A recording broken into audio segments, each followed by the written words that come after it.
ចូលដល់រដូវនេះធ្វើឲ្យនឹកឃើញដល់សមរភូមិបឹងអំពិលកាលពី45ឆ្នាំមុនបន្ទាប់ពីការដកកងរស្នាតូចលេខ209ទៅខាងចង្អើរប្រឹស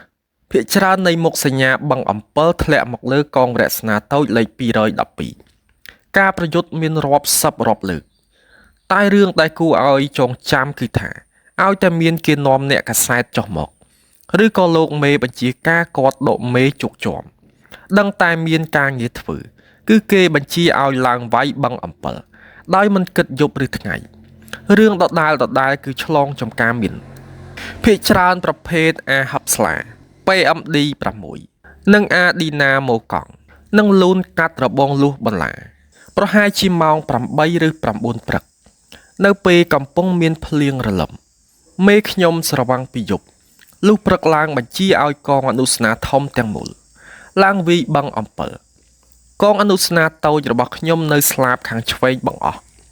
យើងមាន B43 ដើមរួមទាំងរបស់ខ្ញុំមួយដើមផងថ្ងៃនោះខ្ញុំស្លៀកខោប៉ារ៉ាពាក់តែអាវយឺតតែមានពាក់អាវយ័ន្តពីខាងក្នុងមេកងធំខ្ញុំនឹងអង្គរៈយកកាំភ្លើងត្បាល់60មីលីម៉ែត្រមួយដើមដាក់នៅក្នុងថ្នល់ឈូសទី2ប្រហែលជា150ម៉ែត្រនៅចំពីក្រោយក្រុមខ្ញុំ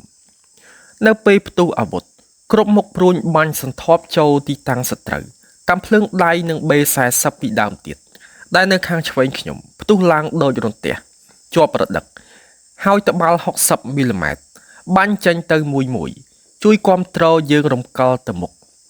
ការតបករបស់ទាហានវៀតណាមដែលនៅក្នុងទីតាំងរឹងមាំក៏សម្បើមណាស់ដែរកាំភ្លើងយន្ត AK57 បានបាញ់ចេញពីលើខ្នងទំនប់ស្រោចមកលើក្រុមរបស់ខ្ញុំរហូតដល់ងើបក្បាលមិនរួចរ៉ុកែត107មីលីម៉ែត្រហោះពីលើខ្នងទំនប់ប្រងព្រាតមួយសន្ទុះមានកូនទាហានម្នាក់ឈ្មោះមិត្តបានត្រូវរបួសដៃស្រែកត្រហោយំសឹងតែលឺដល់សត្រូវហើយកូនទាហានខ្ញុំឈ្មោះញ៉ែមប៊ុនរ៉េត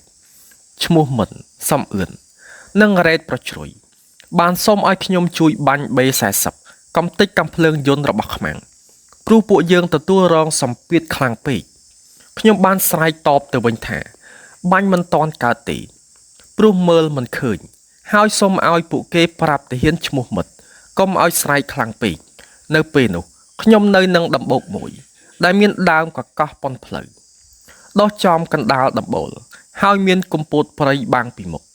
ពួកទាហានវៀតណាមចាប់ផ្ដើមបាញ់កាំភ្លើងត្បាល់82មីលីម៉ែត្រហើយបាញ់ចេញពីផ្នែកខាងត្បូងបឹងអំពិលសងទៅនឹងត្បាល់60មីលីម៉ែត្ររបស់មេខ្ញុំគ្រាប់ទី1ធ្លាក់នៅខាងមុខខ្ញុំប្រហែល30ម៉ែត្រហើយគ្រាប់ទី2ធ្លាក់នៅចំហៀងខ្ញុំប្រហែល20ម៉ែត្រគ្រាប់ទី3រំលងពួកខ្ញុំទៅធ្លាក់ជិតដល់ទីតាំងកាំភ្លើងត្បាល់60មីលីម៉ែត្របន្ទាប់ពីនោះហាក់ស្ងាត់ស្នូរកាំភ្លើងបន្តិចឮតែសំឡេងដំណក់ទឹកភ្លៀងស្រក់លើដើមឈើបន្ទាប់មកយើងឮសំឡេងកាំភ្លើងត្បាល់82មីលីម៉ែត្ររបស់វៀតណាមបាញ់ចេញមកមួយគ្រាប់ទៀតម្ដងនេះខ្ញុំហាក់ពិផលក្នុងចិត្តថាតិចលោកគ្រាប់ធ្លាក់ចំកន្លែងខ្ញុំមែនគ្រាប់ធ្លាក់ចំដើមកកោះបាក់មែកប៉ុនកំភួនដៃគ្រាប់ពីលើក្បាលខ្ញុំក្បាលដំបូកបែកដីប្រងសាងគ្រាប់ B40 បានដាច់ធ្លាក់ពីលើខ្នងទាំងកូនទាហានក៏ដូចជាមេបញ្ជាការរបស់ខ្ញុំបានមើលឃើញទស្សនភាពនោះយ៉ាងច្បាស់ហើយដោយសុទ្ធតែជាអ្នកធ្លាប់ឆ្លងកាត់ការប្រយុទ្ធនិងយល់ដឹងអំពីប្រសិទ្ធភាពរបស់គ្រាប់កាំភ្លើងត្បាល់សន្និដ្ឋានថាខ្ញុំប្រហែលជាចប់ហើយគាត់បានបញ្ជាឲ្យអង្គរៈ5នាក់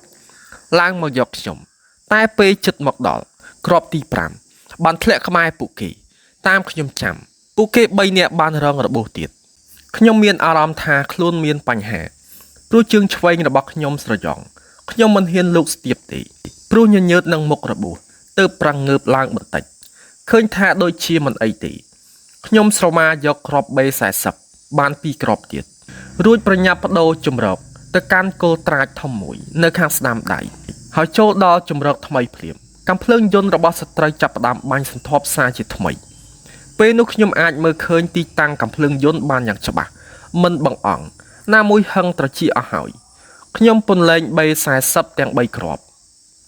សម្ដៅកាំភ្លើងយន្តធ្វើឲ្យបាត់ស្ងាត់ឈឹងមិនមានការបាញ់ចេញមកទៀតទេដោយមិនអាចទៅមុខទៀតបាន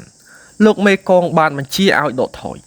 ខ្ញុំបានដើរត្រឡប់មករើសក្របបេមួយក្របដែលសល់នឹងដំបុកដើមកកោះបន្តទៅមុខបន្តិចទៀត